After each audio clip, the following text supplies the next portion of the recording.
Welcome. This is James Corbett of CorbettReport.com with the last word on independence. In the course of human events, nothing has been more dangerous to the ruling elite than the concept of human liberty. Not the documents that have encapsulated that idea or charted its development. Not the Magna Carta, not the Declaration of Independence, not the Emancipation Proclamation, nor any of the other pieces of paper upon which the idea of liberty has been set down, but the idea itself. That humans are born equal, that there are inalienable rights that no self-proclaimed authority is ever justified in attempting to usurp under whatever pretense, that our life, our liberty, and our property are inviolable, and that it is our duty to resist those who seek to violate them. These are the truths that we hold to be self-evident here, now, in the 21st century, blessed as we are to stand on the shoulders of the philosophical giants who had the vision of foresight to realize that tyranny is not the natural state of humanity, and the courage of their convictions to fight and die for those beliefs. This idea has been dangerous to those who seek to dominate others precisely because it is an idea, a fire in the minds of men that once loosed upon the world can never be put out. It cannot be imprisoned, stabbed, shot, or put under the guillotine, although those who have furthered the cause of liberty have all too often been subjected to these punishments. The documents upon which it is inscribed can be ignored, revised, or destroyed altogether, but the idea itself is as immutable as the inalienable rights it upholds. The idea of liberty is dangerous precisely because it is permanent, indestructible, and ultimately irrepressible. Not that the tyrants haven't tried, of course. For as long as there have been ordinary men and women, lowly peasants and humble laborers willing to stand up to the lords and ladies, the kings and queens and noblemen of all stripes who would presume to control them, there have been those who have tried to repress them. In 73 BC, Spartacus led a slave rebellion known as the Third Servile War against the Roman Republic. Using nothing more than kitchen implements, he led a band of 70 men in a plot to escape their bondage in Capua. They seized supplies from some wagons full of gladiatorial weapons and armor, plundered the area, and escaped to Mount Vesuvius, all the while recruiting other slaves to join them in their uprising.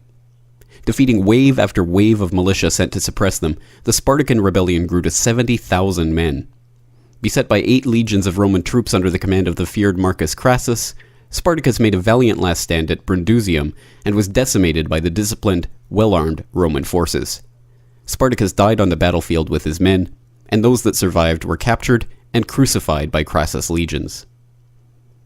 In the late 14th century, King Richard II of England levied a deeply unpopular poll tax on the poor British serfs, already living in abject poverty under English feudalism. When a tax collector tried to extract the poll tax from the village of Fobbing, the villagers refused to pay, and he was sent away empty-handed. When a chief justice was sent to investigate the incident, he was attacked. Soon the revolt had spread, and an armed uprising began to march on London.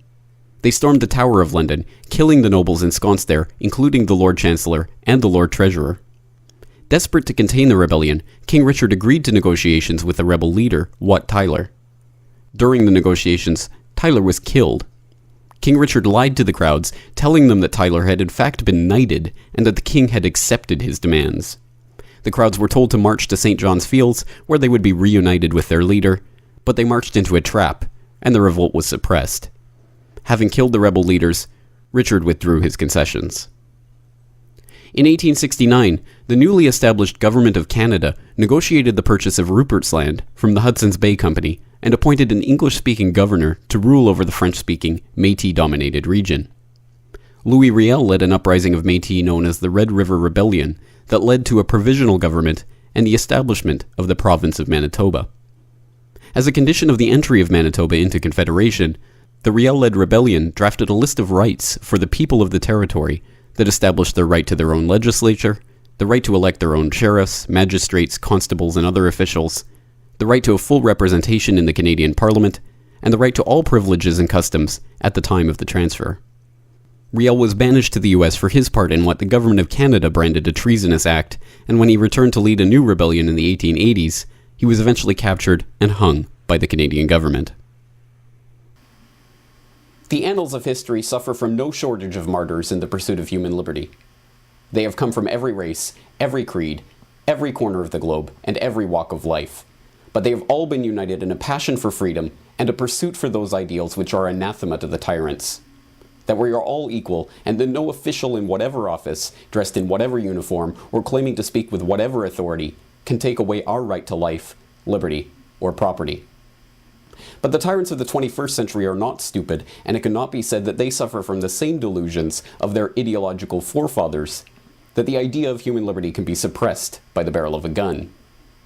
Certainly there still are repressive regimes all throughout the world that do use the infrastructure of the police state to encroach further and further upon the rights of the people. But more insidious by far are the ways that modern information warfare are used to convince people that their slavery is in fact their freedom. That the answer to the problems created by centralized forms of control is in fact even further centralization of control, and that our independence finds its fullest expression in our dependence on these systems of control. In our modern context, we have watched as the world has been brought to the brink of economic collapse by the concerted attempts to subsume local sovereignty into regional, supranational governments and organizations. We've witnessed the destruction of national economies by groups of political pirates who have squandered away their own country's finances for their personal enrichment, and then run to the IMF for the privilege of selling their country into debt bondage to the financiers and vulture capitalists who are all too willing to buy up national infrastructure for pennies on the euro. We have watched as our so-called leaders have led us into the war after war without seeking declarations of war from our elected representatives, but based on ill-defined mandates of international bodies that we have not created and in which we have no say, like the UN and NATO. And in each case where these activities have left us more impoverished and more enslaved than before, we are told that the answer is to allow these same leaders and authorities even more power over our lives. The Europeans are arguing that the answer to the collapse of the euro is to strengthen the financial institution of the EU, including the creation of a European finance ministry with the power to intervene in the economies of individual member states. The Europeans are being told that their further dependence on the EU is the only way to save them from the calamity that their dependence on the EU has gotten them into. Residents of the NATO member states are being told that in order to ensure the freedom of the Libyan people, they must commit their forces to the bombardment of those very same people at the behest of the UN Security Council. France has now been confirmed to be directly arming the so-called rebels in Libya, in direct contradiction to the Security Council resolution they claim to be enforcing. But that fact goes unnoticed in the establishment media, and the war continues against the wishes of the vast majority of the people. Those who are seeking to once again claim their independence from the system and to stake out for themselves those rights that our forefathers and foremothers fought and died for are now being dubbed extremists and socially demonized for their refusal to go along with their own enslavement. Those who grow their own gardens to free themselves from dependence on the big multinational food conglomerates are portrayed as wackos. Those who invest in precious metals against the devaluation of the debt-based, fractional reserve, derivative-backed, central bank-issued funny money that serves as the basis of our system of economic dependence are deemed kooks.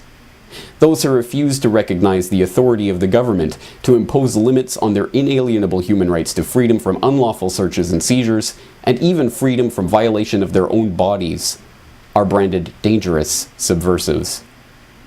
And now, as another Independence Day comes and goes in the United States of America, and as we watch the political puppets of all stripes line up to pay lip service to the ideals of human freedom, it's time once again for the people the world over to ask themselves if they will stand with the ideals enshrined by Thomas Jefferson in the Declaration of Independence in 1776, that when a long train of abuses and usurpations pursuing invariably the same object evinces a design to reduce them under absolute despotism, it is their right, it is their duty to throw off such government and to provide new guards for their future security. Because in reality, our liberty is not a vague concept that we can reaffirm on occasion as it suits us. It is a choice that we make each and every day to live in independence or in slavery. Every day is Independence Day. For the Corbett Report in Western Japan, I am James Corbett.